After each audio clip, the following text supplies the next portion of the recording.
Gastón Rodríguez, de 40 años de edad, caminaba por la calle Ptilló en la zona de Casaballe, cuando a pocos metros de llegar a Camino Santos fue sorprendido por presuntos desconocidos que lo insultaron y le dispararon.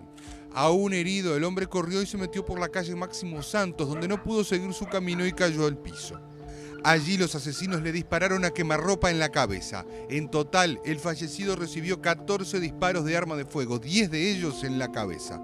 Rodríguez era conocido como el Tato y era uno de los principales referentes de una de las facciones de la hinchada del Club Atlético Peñarol. Además, era uno de los narcos más importantes de la zona del Cerrito de la Victoria, donde manejaba la mayoría de las bocas de venta de cocaína, pasta base y en menor medida marihuana. Tenía 4 antecedentes penales, uno de ellos del año 2007, donde fue procesado en el marco de la Operación Cancerbero, la misma por la cual cayeron varios empresarios. 3 años después fue liberado ya que no se le pudo probar nada.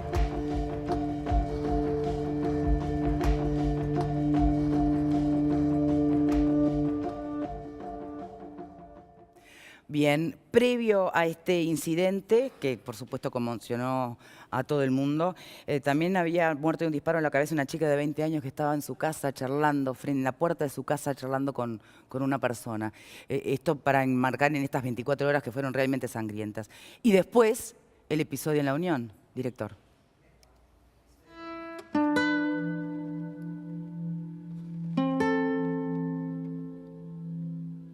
Solferino y Niza, pleno barrio Buceo. En este almacén detrás mío hubo una rapiña. 2 delincuentes ingresaron con armas de fuego, se llevaron 15.000 pesos, robaron también a un cobrador de una mutualista. Un tercer integrante de la banda los esperaba afuera. Se fugaban, pero un policía de particular notó la situación y comenzó a perseguirlos. La persecución terminó en el barrio Villa Española, con uno de los delincuentes heridos y el otro detenido. El asalto se concretó sobre el mediodía. Los propietarios del almacén explicaron que 2 delincuentes que actuaron de forma violenta exigieron la entrega del dinero de la caja. Sin embargo, no conformes con eso, se llevaron el dinero que los comerciantes tenían para pagar deudas e impuestos, dinero que estaba apartado de la caja registradora. Cuando los 2 delincuentes salían del comercio, subieron a un auto donde los esperaba un tercer cómplice.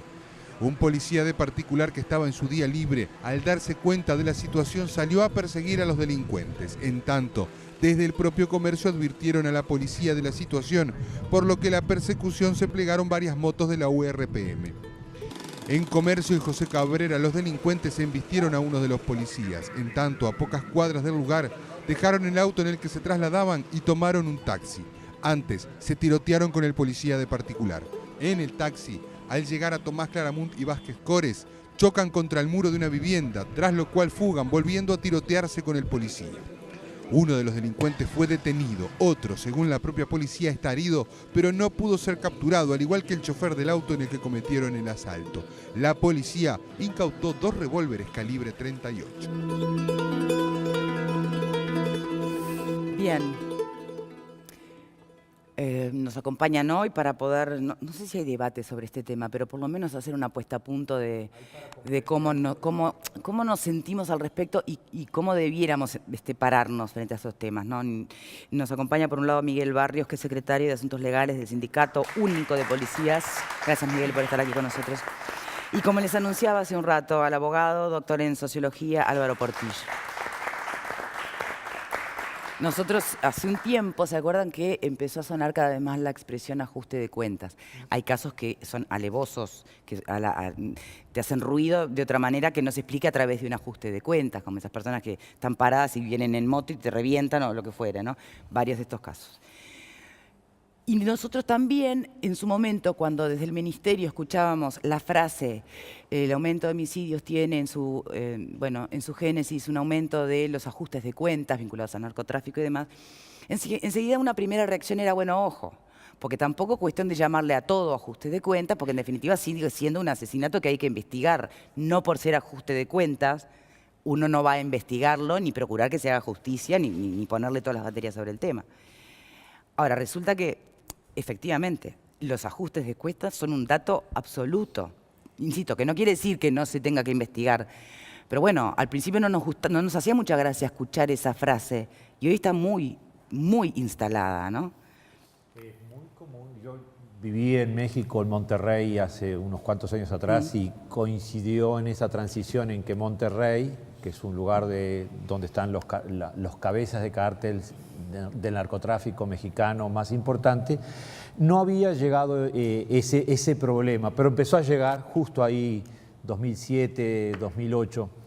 Y el fenómeno tiene que ver con una realidad mucho mayor que es el narcotráfico. O sea, el narcotráfico está permeando el país. El incidente de Tato, este chico que murió... Wellington Rodríguez, sí, alias el Tato. Que murió, que era conocido, muy conocido por ser integrante de la barra brava de Peñarol, pero no tiene nada que ver el fútbol en esto. En esto lo que tiene que ver básicamente es que la vinculación que él tenía con el narcotráfico y el tráfico de cocaína hacia Europa y España, marca un perfil delictivo que está sucediendo también ahora en Uruguay. Y es que los territorios de tráfico de droga tienen dueño. Y cuando alguien quiere meterse o suceder en el lugar de otro, se ajusta así la ley del Sí, pero es como como mafia. Sí, bueno, es que en realidad funciona así, la parte del tipo, son 15 balazos. Esto me hace acordar muchísimo a la banda narcotraficante brasilera esta que se llamaban Manos en la Calle, Manos en la Cara, y que ellos mataban básicamente dejando ese rastro fuertemente pautado. Como su huella, ¿no? Como exactamente. Y aquí está sucediendo algo parecido. Ahora, sobre este caso particular, esperemos la respuesta, porque el territorio que se marcó... Pero perdón, tengo entendido que en el propio velorio ya hubo tiroteos. Bueno, en el lugar del hecho. Ahora, es increíble porque uno por otro lado también sabe lo que ha avanzado las políticas en dirección al combate con el narcotráfico, el trabajo de la policía. Podrá ser perfectible, nadie dice que no, pero se avanza. Y sin embargo uno tiene la sensación de que estas cosas pasan en las narices. Ni que hablar de nosotros, pero ni que hablar de la autoridad. ¿O no, Miguel? Eso te lo pregunto a ti. ¿Cuáles son los... A ver, frente a este tipo de movimiento criminal, ¿no? La banda que limpia a uno, pero después sabes que viene la vendetta y que el territorio este es de este y que el territorio... ¿Hasta dónde se pueden meter? ¿Hasta dónde se puede trabajar? ¿Y contra qué obstáculos realmente se dan que sean los más importantes? Sé que acá nadie nunca ve nada, nadie escuchó nada por un tema de miedo, de que no vayan después la venga. Eso supongo yo que debe ser un palo en la rueda importantísimo para poder investigar. Bueno, buenas tardes a todos. Buenas tardes. Tengo que empezar a decir que no comparto el criterio o el concepto de ajuste de cuentas. ¿Tampoco? Voy a pasar a explicar por qué muy brevemente. El concepto de ajuste de cuentas generalmente hace pensar o induce a pensar a la población que hay dos personas implicadas en hechos delictivos y no necesariamente siempre es así.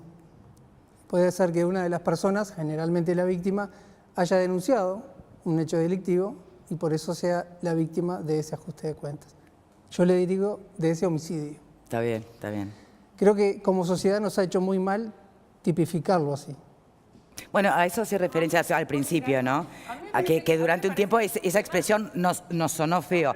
Pero también es una cuestión práctica. Es un tema de entenderlo, porque cuando a mí me dicen ajustes de cuentas, si bien creo que el motivo del homicidio puede haber sido un ajuste de cuentas, para mí no deja de ser un homicidio. Entonces, es una cuestión de cómo entendemos y cómo nosotros le damos la comprensión a la cuestión. Sigue siendo un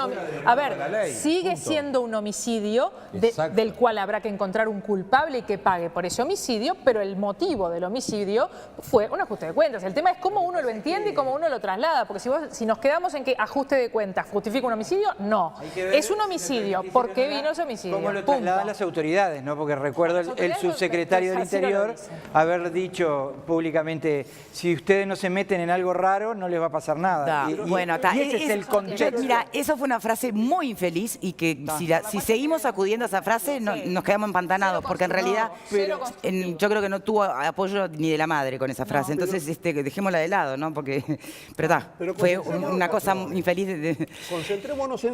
Concentrémonos en esto, porque no es un homicidio cualquiera. La gente dice, bueno, al fin y al cabo es un homicidio. No, es el peor de los homicidios. ¿Por qué? Porque encuadra dentro de la figura del homicidio especialmente agravado. ¿Cuál es el homicidio especialmente agravado? Aquel que se hace a sangre fría, La hazaña, aquel que se hace a sí. traición, ¿verdad? Aquel que se planifica sin darle posibilidad a la víctima que se defienda. Homicidios hay de muchos tipos.